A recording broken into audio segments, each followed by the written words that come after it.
नमस्कार, मैं धर्मेंद्र। आज हम बात कर रहे हैं परीक्षा पेपर लीक से सरकार कैसे निजात पाए। वर्तमान समय में देखिए 8 मई को बीपीएससी बिहार के द्वारा एग्ज़ाम लिया गया था, लेकिन पेपर लीक होने के कारण परीक्षा रद्द करना पड़ा। अब पेपर लीक नहीं होवे उसके लिए सरकार क्या करे और ये क्यों होता है, इसी के बारे में आज हम बात कर रहे हैं। देखिए परीक्षा पेपर लीक होने के बाद सरकार परीक्षार्थी और बीपीएससी परीक्षा का जो हेड थे उन्होंने क्या बताया। यहाँ पे ऑलरेडी प्राइवेट रूम में पेपर लिया जा रहा था। सारे बच्चे एक हॉल में पहले से पेपर दे रहे थे। ये देखिए यहाँ पे प्राइवेट रूम में पहले से एग्जाम लिया जा रहा है और हम लोगों को आधा घंटा से वेट किया जा रहा है। ये देखिए पूरा सेंटर बिका हुआ है। हम चाहते हैं नीतीश कुमार से कि पूरी कार्रवाई की जाए इस पे, इन लोगों पे, इस कॉलेज का लाइसेंस रद्द किया जाए। सारे बच्चे पैनिक में हैं। कहाँ से आए ट्रैवल करके, 2 दिन से जर्नी कर रहे हैं। डीएम के पास भेजिए। यहाँ के डीएम से अनुरोध करूंगा कि इस कॉलेज का लाइसेंस कैंसिल किया जाए और सख्त से कार्रवाई किया जाए। ये देखिए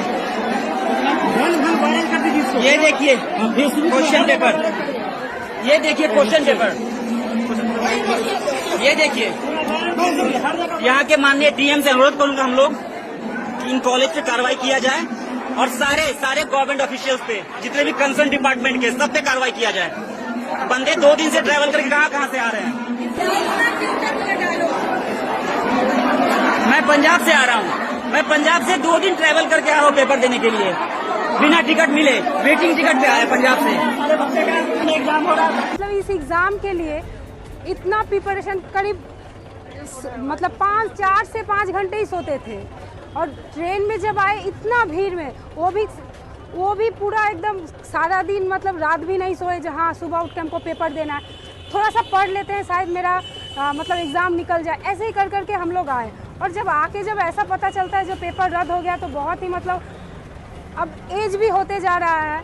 अब बीपीएससी अगर ऐसे करेगा तो फिर 68, अब अभी ये कर दिया तो हम लोग सोचे इसमें नहीं होगा तो 68 में होगा, तो उसमें भी तो अभी इतना लेट, अब तो कब आएगा उसका भी वैकेंसी कोई ठीक नहीं है। अब ऐसे करेंगे तो छात्रों का तो पूरा भविष्य खराब कर रही है ना। अब इस पर भी इससे पहले बोला गया था जो हाँ किसी को मोबाइल फ़ोन ले जाने के अलाउ नहीं है, 144 धारा लागू है आसपास में, तब लेकिन फिर भी क्या हुआ, हम लोग देखे जो नहीं, बहुत सारा पेपर रद्द हो गया। तो हम लोग को इतना ट्रैवलिंग में इतना पैसा खर्च होता है, और जैसे अभी हम बुक ले रहे हैं, बुक वगैरह में इतना प्रिपरेशन हम लोग करते हैं, फिर जाके आयोग का ऐसा हम लोग देखते हैं तो हम लोग को बहुत ही मतलब क्या बोले, मतलब बोलने के लिए शब्द ही नहीं है। युवाओं का मोरल डाउन हो जाता है, इससे बहुत ज़्यादा मतलब डिमोटिवेट हो जाते हैं। लेकिन बिहार के एक एग्ज़ाम की बात नहीं है, अनेक एग्ज़ाम में ऐसे मतलब कुप्रथाएं हो चुकी है। इस पे आयोग और मतलब उच्च अधिकारी कुछ निर्णय ले अच्छे से, जो आगे चल के स्टूडेंट को परेशानियों को समझे। जाने आने में स्टूडेंट का इकोनॉमिक और शारीरिक रूप से भी हरास होती है। पहली बार दे रहे थे और मेरा सेंटर जहानाबाद पड़ा था और जाने आने में बहुत दिक्कत होता है। और गए वहाँ पे तो एग्ज़ाम दिए, एग्ज़ाम बढ़िया गया। उसका क्वेश्चन जैसे बाहर आया तो पता चला कि क्वेश्चन आउट हो गया है। जो उतना दिन से प्रिपरेशन कर रहा है, उसके बाद अगर जो क्वेश्चन लीक हो जाता है तो वो फ्रस्ट्रेट हो जाता है सर। दोबारा तैयारी करने का उतना मन नहीं करता है उसको, फिर सोचता है कि फिर देंगे एग्ज़ाम, फिर लीक कर जाएगा क्वेश्चन। उसके बाद फिर जाने आने में परेशानी होती है। घर से रुपया मंगाते हैं सर, वो देना नहीं चाहता है ना, परेशानी होती है जाने आने में भी। सोच यही रहे कि इतना खर्च करके हम लोग गए वहाँ और ये कैंसिल हो गया, और एग्ज़ाम भी बहुत बढ़िया गया था। सरकार से यही कहना है कि क्वेश्चन को लीक करना बंद करे, जो अधिकारी है जो लीक करवा रहे हैं उस पर कार्रवाई करें। ये तो सरकार के ऊपर पूरा निर्भर करता है। करप्शन है हर जगह, आपको पता ही है, हर चीज़ में करप्शन है। बीपीएससी एक पहली बार थोड़ी ना कि पेपर लीक हुआ है, पहले से ही चलता आ रहा है। ये तो आम कॉमन हो गया पेपर लीक होना। सबसे ज़्यादा दुख की बात है कि स्टूडेंट दूर दूर तक सेंटर पे गए, वहाँ से बड़ा मुश्किल से ट्रेन मिला, नहीं मिला, कैसे आए, ये देखिए ना। बहुत बचा के तो बच्चे वहाँ से पेपर दे कर आते हैं, बाद में फिर पता चलता है कि पेपर लीक हो गया। इसमें बच्चों का तो दोनों तरफ से पीट जाते हैं। मेरा सेंटर पड़ा था औरंगाबाद, तो जाने में तो जो परेशानी हुई है, मेरी तरफ बहुत सारे बच्चों की बहुत बुरी तरह से परेशानी होती है आने जाने में। इतना दूर दूर सेंटर दिया जाता है और उसके बाद जब हम लोगों को पता चलता है कि एग्ज़ाम कैंसिल हो गया है तो इससे हम लोगों को बहुत ख़राब लगता है। हमारी नीतीश सरकार से यही अनुरोध है कि इस पर स्ट्रिक्ट से स्ट्रिक्ट लॉ बनाया जाए, क्योंकि हमें उनसे कोई शिकायत नहीं है, लेकिन उनके जो कर्मी हैं या जो भी शिक्षा माफिया है इससे जुड़ा हुआ है उस पर कड़ी से कड़ी कार्रवाई किया जाए, क्योंकि बच्चों को आने जाने में कोई बाहर से आ रहा है, कोई बंगलोर से आ रहा है, कोई दिल्ली से आ रहा है और उससे फिर वापस जाने में बहुत परेशानी हो रही है। इस तरह की चीज़ों से हमारे बिहार की बदनामी हो रही है और हम लोगों को ये कहीं न कहीं बहुत ज़्यादा ख़राब लग रहा है। जितना स्ट्रिक्ट लॉ बने उतना अच्छा है बिहार के लिए, ताकि आने वाले प्रतियोगी परीक्षाओं में भी किस तरह का झोल ना हो।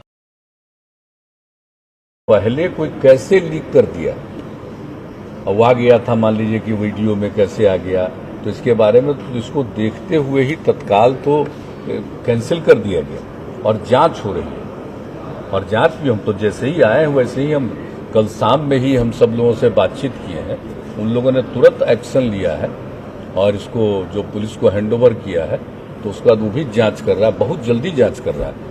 हमने तो यही कहा है कि जितना जल्दी हो सके उतना करिए, क्योंकि इस तरह की बात कैसे होगी जब कहीं भी हर जिले में भेजा जाता है और कहीं किसी जगह से कोई लीक किया है, कैसे लीक किया, ये तो जो परीक्षा देता है उसके हाथ में जाना है, लेकिन जो रखा जाता है हर लोगों के लिए कि जितने लोग हैं उतना, तो अगर कहां से किसी ने लीक कर दिया तो ये बात तो देखना पड़ेगा कि किसने कौन गड़बड़ी किया और इसको पूरा ये जांच करेंगे कि जो भी गड़बड़ी किया उस पर एक्शन होगा और इसको बचाव के लिए भी और भविष्य में कि ताकि कोई कुछ इस तरह का नहीं कर सके, क्योंकि गाइडलाइन तो जारी है लेकिन फिर भी कल ऐसा हो गया जो होता नहीं था।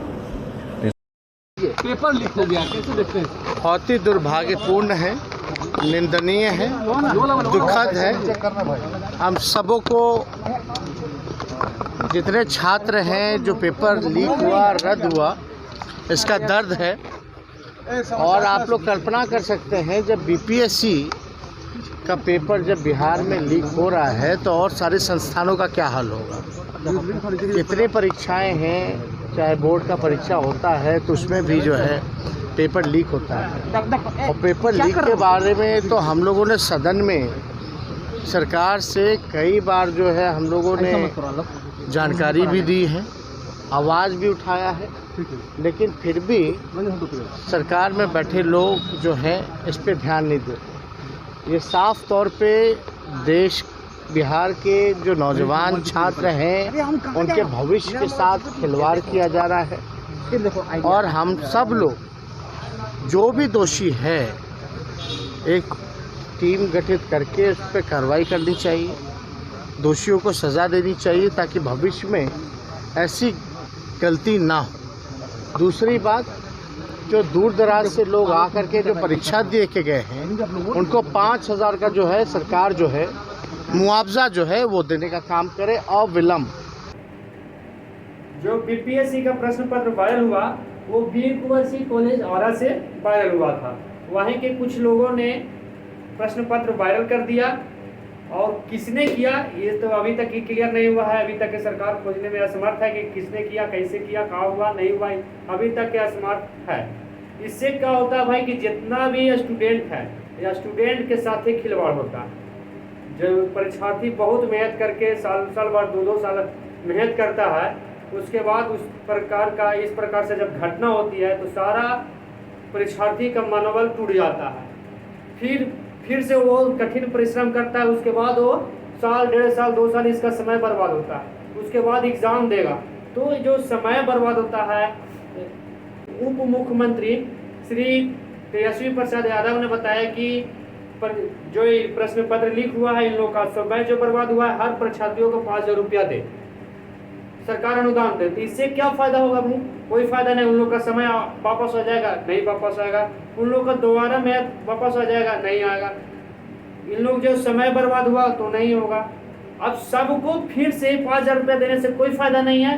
अब ऐसा सिस्टम लगाया जाए, ऐसा चीज़ लगाया जाए, मतलब वैसा व्यवस्था किया जाए ताकि कभी भविष्य में प्रश्न पत्र वायरल होने की संभावना नहीं पड़े। ये चीज़ सभी को एकजुटता से सोचना पड़ेगा मेरा एक सुझाव है, इसको सही अगर लगता है तो ये इस पर भी विचार किया जा सकता है। देखते हैं सुझाव। शायद एक बेहतरीन वेब पोर्टल का निर्माण कराए, जितना भी एग्जाम हो ऑनलाइन के द्वारा ही हो। उसके बाद क्या करें भाई, प्रत्येक प्रखंड में एक बेहतरीन IT भवन का निर्माण कराए। इसके तहत क्या हो भाई कि प्रत्येक भवन, अभी क्या होता है वर्तमान स्थिति में क्या होता है भाई कि कोई भी परीक्षार्थी का मान लिया जाए गया जिला का निवासी है, वो उसका परीक्षा कहाँ रहता है भाई, भागलपुर बिहार से संबंधित है। तो अगर वो रेलवे मतलब केंद्रीय का हो, चाहे रेलवे ग्रुप डी का हो, दूसरा राज्य में दे देता है, जैसे और बहुत दूर दूर दे देता है। जैसे ग्रुप डी का हो गया तो भुवनेश्वर दे दिया, भोपाल दे दिया, मुंबई दे देता है, तो यहाँ दे देता है, तो वहाँ मतलब दूर दूर चले जाते हैं। तो अगर इससे यहाँ प्रत्येक प्रखंड में बेहतरीन IT भवन का निर्माण होगा तो ऑनलाइन होगा, तो ये समस्या से निजात पाएगा। कोई भी परीक्षार्थी को दूर जो भटकना पड़ता है, दूर जो जाना पड़ता है, उसे नहीं जाएगा। और देखिए प्रत्येक IT भवन में कम से कम 100 कंप्यूटर सेट की व्यवस्था करें। जो भी होगा भाई तो कहाँ देगा, IT भवन बन गया, वेब पोर्टल बन गया, तो कहाँ भाई देगा। अब जाना कहाँ है भाई, प्रत्येक IT भवन में कम से कम 100 कंप्यूटर सेट की व्यवस्था करें। उसमें क्या हुआ है कि जितना भी स्टूडेंट रहेंगे, जितना भी परीक्षार्थी रहेंगे, वो सभी एग्जाम IT भवन में देंगे, प्रखंड के IT भवन में देंगे।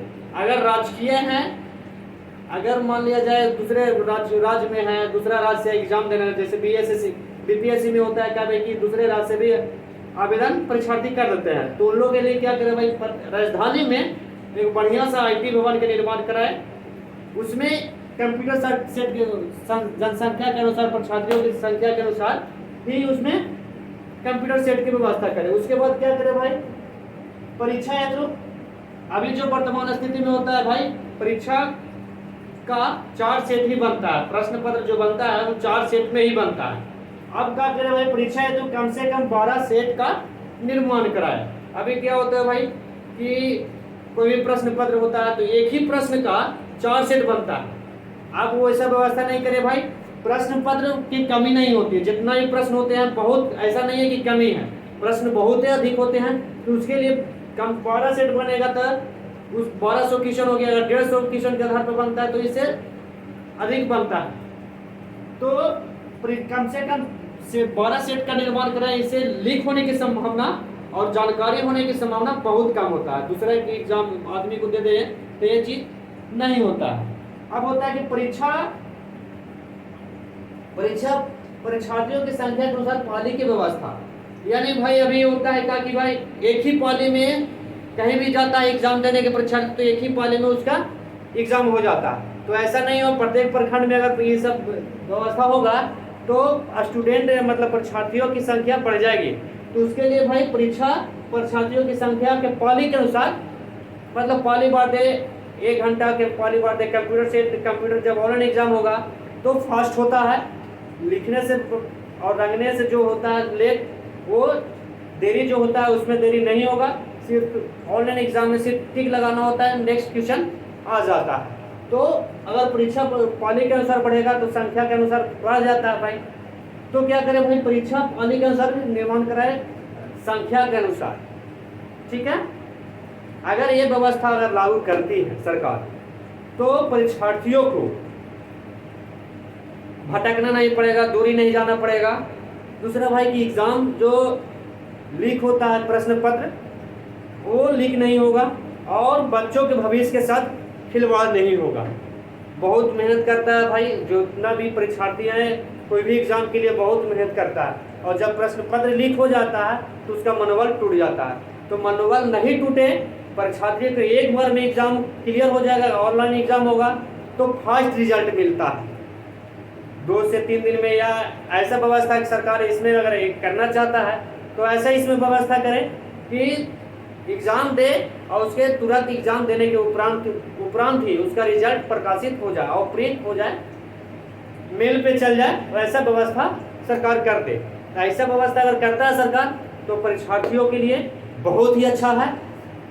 प्रश्न पत्र लीक होने की संभावना बहुत कम होगा, परीक्षार्थियों का नौकरी जल्दी लग जाएगा, परिवार पर भरोसा होगा, पैसा से बचत होगा अगर नहीं करता है तो ये सारा चीज़ अभी तक जैसा अभी हो रहा है, प्रश्न पत्र लीक हो रहा है, कहीं ना कोई लीक मिल ही जाता है, उससे लीक होने की संभावना हो जाती है। तो अगर वीडियो अच्छा लगे तो शेयर कीजिए और सरकार तक के पहुंचाइए। धन्यवाद, नमस्कार।